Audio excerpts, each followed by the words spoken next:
The first step in becoming an administrative assistant is to understand everything about Microsoft table. Tables are very important in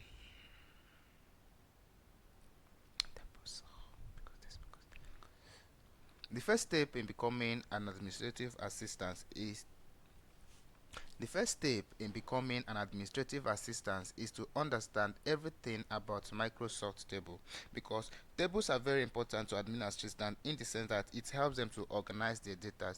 Now let's take a look at this worksheet.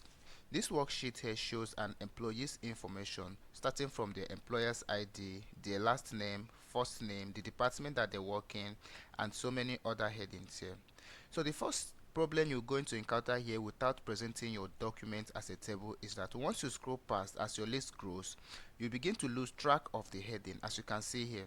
So the heading here disappears without a table, which makes it difficult for you to understand the heading you are working with. Like this place now, you cannot tell what this heading stands for.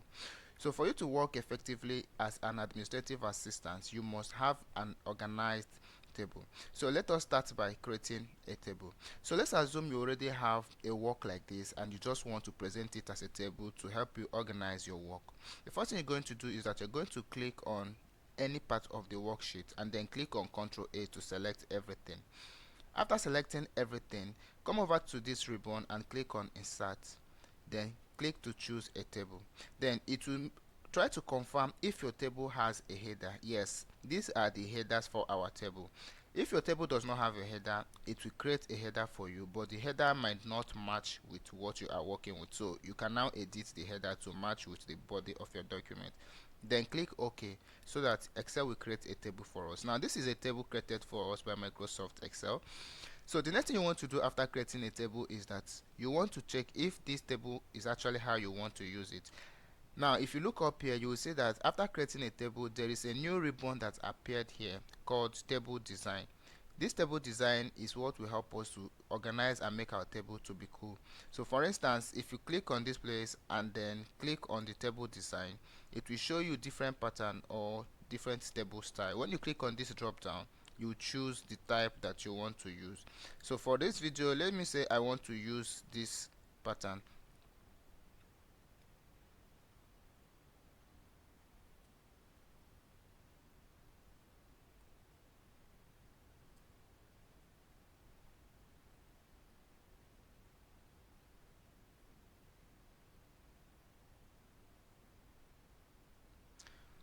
So for this video, let me use this pattern for my table.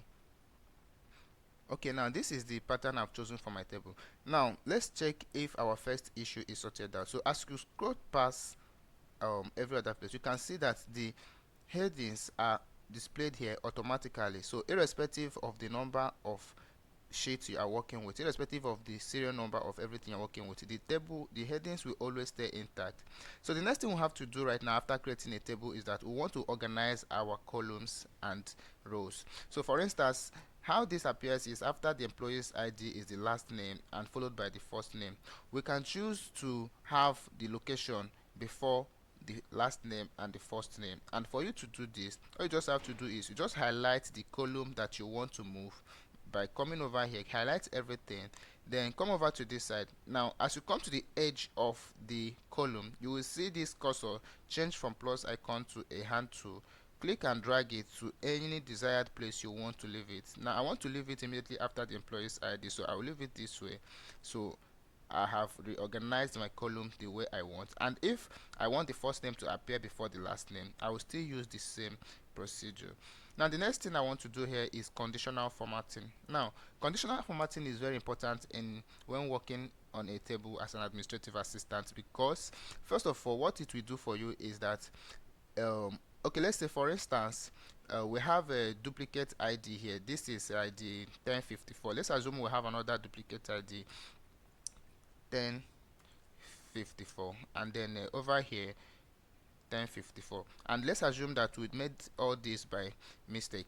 So conditional formatting helps you to identify mistakes or highlight cells of particular concern. For instance, we want to check this ID to make sure that all the staff here have a unique ID so that there will be no clashing ID. So what I will do here is that I am going to select everything about this ID. So after selecting, I'll come over here, make sure you are on the home ribbon. After on the home ribbon, come over to this place, you see a place written conditional formatting. So now conditional formatting has a lot of function here. So the first function here says highlight cells rule. Okay, now I want to highlight cells, but the cell I want to highlight now are cells that have duplicate value, which is this one.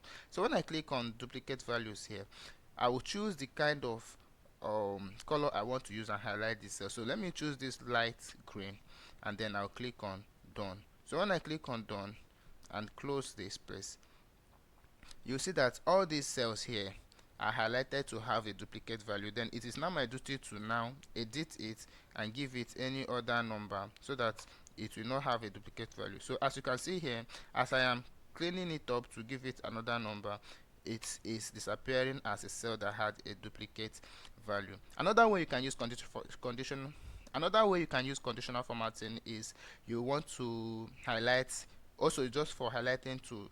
So for instance, in this department, we want to check out for only the people in the AT department, or let's say we want to check out for people in the MK department. So all you just have to do is highlight as we've been highlighting, and then come over here, make sure you are on the home tab, and then come over here to the conditional formatting. Now we are still on the highlight cell rules. So in this place now, we want to highlight a cell that equals to let me say, let's type in the value of what we want and make sure the spelling is the same thing as what you are doing. So just type MK and then select the highlight color you want to use. Let's use a light yellow here, and then click done. So when we click done and then close this, we will see that these people and this person and this person are in the same department. And when you click down here, the rules applies to everybody that is in MK, and that is how to use a conditional formatting in Microsoft Excel. Hope you learned something from this video. I urge you to please like and subscribe to this channel for more videos. Thank you for watching.